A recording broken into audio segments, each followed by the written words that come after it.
ध्रुव को राज्याधिकार देके उनके पिताजी ने वन प्रस्थान किया। उन्हें लगा कि जो काम मेरा था वो ध्रुव ने कर लिया, वन में मुझे जाना चाहिए, तपस्या मुझे करना चाहिए। बेटा आगे निकल गया और उन्हें सौंप के वन चले। कालांतर में जब ध्रुव ने सब खोजबीन की और पता लगा कि हमारे भाई उत्तम का यक्षराज ने वध कर दिया, तो बदले की भावना से इन्होंने स्वयं कुबेर से युद्ध किया। और यह युद्ध धर्मानुकूल था, इसलिए थोड़ा ज्यादा खिंच गया। यद्यपि इसमें बहुत सारे उन लोगों की मृत्यु हुई जिनमें जिद केवल ध्रुव की जिद ही कारण थी।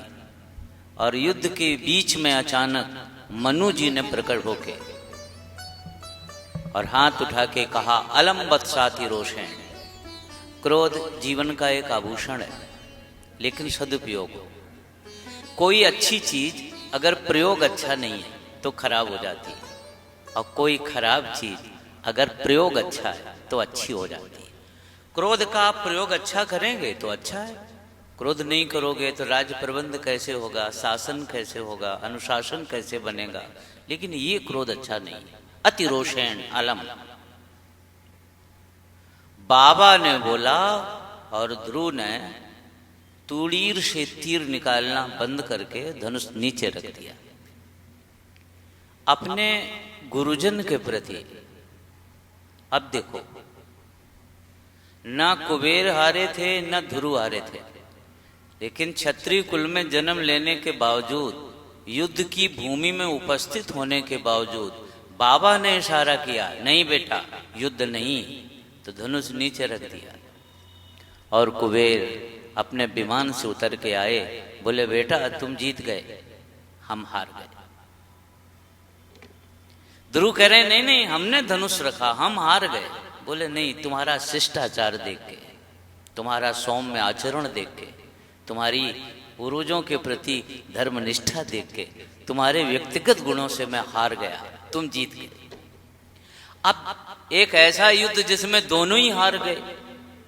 ध्रुव ने धनुष रखा है, हार गए, और कुबेर हाथ उठा रहे हैं, हम हार गए। अब बात कैसे बने? कुबेर कहते ये कुबेर की जो नगरी अलकापुरी है हम नहीं लेंगे, अब हम हार गए, तुम्हें देते। ध्रुव कहते हैं हमने जीता नहीं, हम नहीं लेंगे। समझौता हुआ। समझौते में कुबेर ने कहा हमसे बदले में कुछ ले लो, तो हम दे के नगरी वापस ले लें। बोले दे दो, क्या चाहिए मांग लो। तो ध्रुव ने कहा कि कभी भी किसी भी परिस्थिति में प्रभु के चरणों का विश्वास हल्का ना होने पाए, हमें भगवान की भक्ति चाहिए, कुछ नहीं चाहिए।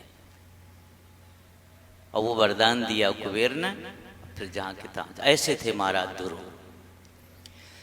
31,000 वर्षों तक राज करने के बाद 5,000 साल तक ध्रुव ने तपस्या गंगा जी के किनारे की। बचपन में जमुना जी के किनारे, और अवसान के पूर्व गंगा जी के किनारे। कहते हैं जहां ध्रुव ने तपस्या की थी वहां कुछ तेज पानी गिरता था तो आवाज बहुत होती थी। तो एक दिन ध्रुव ने कहा ये जगह छोड़ के दूसरी जगह तपस्या करें।